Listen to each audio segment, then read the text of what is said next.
బాధగా ఉంది.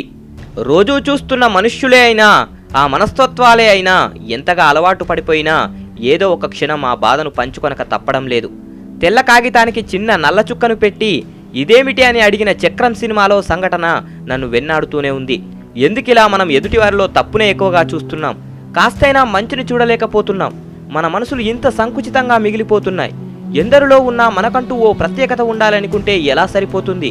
మనం చేసే పని వల్ల కానీ, మన వ్యక్తిత్వం వల్ల కానీ, మన హావాభావాల ప్రకటన వలన కానీ, మన నడవడిక వలన కానీ మనకంటూ ఓ గుర్తింపు వస్తుంది. కానీ మనం చేసే ఇలాంటి కొన్ని పనుల వల్ల మనం జీవితాంతం కష్టపడినా మనకు మంచి గుర్తింపు రాదు.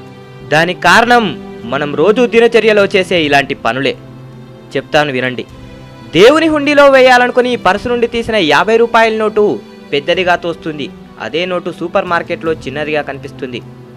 గుళ్ళో గడిపే అరగంట ఎంతో ఆలస్యంగా గడుస్తున్నట్టుగా తోస్తుంది. టీవీ చూసే అరగంట వేగంగా గడిచినట్లు అనిపిస్తుంది. భగవద్గీతలో 10 పేజీలు చదవడానికి ఎంతో విసుగనిపిస్తుంది. టీవీ సీరియల్లోని 300 ఎపిసోడ్ అయినా ఎంతో ఆసక్తిగా అనిపిస్తుంది. దినపత్రికలో వచ్చేవి మనం నమ్ముతాం, కానీ పురాణాల్లో చెప్పేవి నమ్మబుద్ధి కాదు. క్రికెట్ ఆటని టీవీలో తెల్లవార్లు మేలుకొని చూస్తాం. ఉదయం కాసేపు భక్తి ఛానల్ చూడాలంటే నిద్రొస్తుంది. రికార్డింగ్ డ్యాన్స్ అంటే ముందు సీట్లో ఉంటాం. హరికథ అంటే ఆ ఛాయలకు కూడా పోము. తిరుపతి లేదా అయ్యప్ప కొండకు వెళ్లే బీదలకు ఇవ్వడానికి మన దగ్గర చిల్లరుండదు. మన పిల్లలకు 5 స్టార్ చాక్లెట్లకు చిల్లరుంటుంది. ఇంకా చెప్తాను వినండి. మరణం అందరికీ ఉంది, కానీ మరణించాలని ఎవ్వరూ అనుకోరు. ఈ రోజుల్లో అయితే పరిస్థితి ఇంకా విషమంగా ఉంది. భోజనం అందరికీ కావాలి, ఎవ్వరూ వ్యవసాయం చేయరు. నీరందరికీ కావాలి, నీటి వనరులు రక్షించడానికి ఎవ్వరూ ప్రయత్నం చేయరు. పాలు అందరికీ కావాలి, కానీ ఆవును పాలించాలని ఎవ్వరూ అనుకోరు. నీడ అందరికీ కావాలి, చెట్లను నాటాలని, వాటిని రక్షించాలని ఎవ్వరూ అనుకోరు. భార్య అందరికీ కావాలి, కానీ ఆడపిల్లలు పుట్టాలని, వారిని రక్షించాలని ఎవ్వరూ అనుకోరు. ఎందుకు ఇదంతా? పుట్టేటప్పుడు ఏదో సాధించాలని పిడికిలు బిగించి మరీ ప్రాణం పోసుకుంటాం.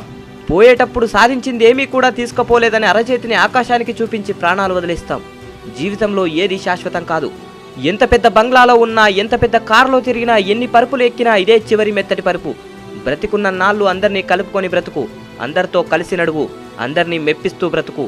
ఎంత సంపాదించామన్నది కాదు, ఎలా బ్రతికామన్నదే ముఖ్యం. జై హింద్.